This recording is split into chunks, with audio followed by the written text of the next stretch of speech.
Donc cette femme de médias, cette personnalité publique, cette femme avec cette confiance en soi, cette force, il y a eu des propos qui ont été tenus à ton endroit de la part d'un homme qui a partagé ta vie. Et pourquoi avoir décidé de garder le silence? Bon, quand tu parles d'homme qui a partagé ma vie, je pense que j'ai partagé réellement ma vie avec les pères de mes enfants. D'accord. J'ai eu une aventure.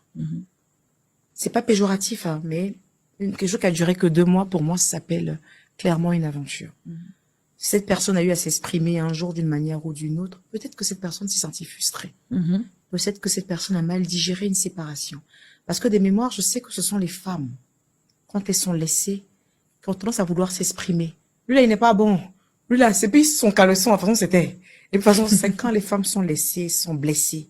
C'est rare de voir des hommes, en fait, qui se séparent d'une femme et pouvoir s'exprimer avec autant de colère et autant de haine. Peut-être que cette personne s'est sentie blessée. Tu sais, faut pas minimiser la douleur des gens. Même derrière cette façade de vouloir se jouer les hommes forts et tout ça, il y a des hommes qui ont goumé aussi. Il y a des hommes pour qui les séparations sont dures. Il y a des hommes qui n'avaient pas espéré avoir un genre de femme, un certain calibre de femme. Et quand ils se rendent compte que cette femme a été avec eux, peut-être à un moment de vulnérabilité, un moment de faiblesse, peut-être un moment où elle subissait de l'acharnement, elle se dit, ouh, j'ai eu ma pierre comme ça. Et puis quand elle se réveille en bout de 2 mois, elle dit, c'est qui est dans mon salon là? Il n'y est plus. Il y a la frustration. Ok. Donc, faut pas minimiser le truc, en fait, que un homme puisse avoir été blessé. Un homme puisse avoir, parce qu'un homme qui va aller acheter jusqu'à une bague de fiançailles, qui n'est pas riche, mais qui va aller prendre une bague de fiançailles à plus de 3000 €, organiser un mariage que tu n'es pas au courant, emmener la presse pour que tout le monde sache que vous êtes ensemble, il a détenu, en fait, son joyau. C'est quelqu'un qui t'a aimé. C'est quelqu'un qui t'a aimé. On peut dire tout ce qu'on veut de cette personne, mais un fait qu'elle a, il t'a aimé. Il a voulu t'honorer. Donc peut-être qu'après, il y a eu la désillusion. Et chacun réagit d'une manière ou d'une autre, en fait, à la désillusion.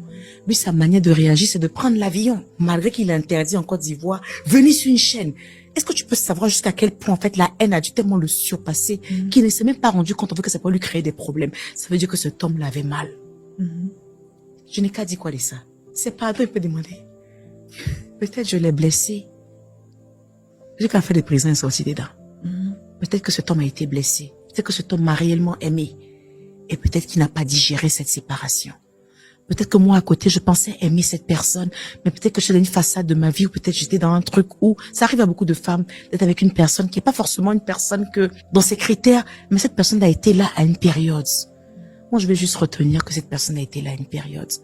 Donc, c'est comme ça que j'ai pris la chose. J'ai pris de façon très philosophique, en fait, en me disant, c'est quelqu'un qui est blessé. Moi, j'ai pas vu des injures à la télé, j'ai vu des pleurs. D'accord. Vous avez vu des injures? Vous avez vu, en fait, de la diffamation. Moi, j'ai vu des pleurs.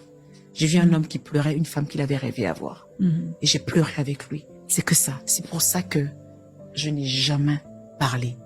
Et que j'ai dit à une interview, un homme qui a déjà baissé ma culotte, je le dénigre pas. Parce que c'est réel. Si tu arrives à dénigrer quelqu'un qui a baissé ta culotte, tu sais que toi-même, tu es n'importe qui. Même si tu es resté à lui une semaine, tu as donné là-bas. Non, si tu as donné, c'est que vous êtes même chose. Donc, quand tu le dénigres, ça veut dire quoi? C'est ça. Donc, j'ai pas pris ça mal. Il faut que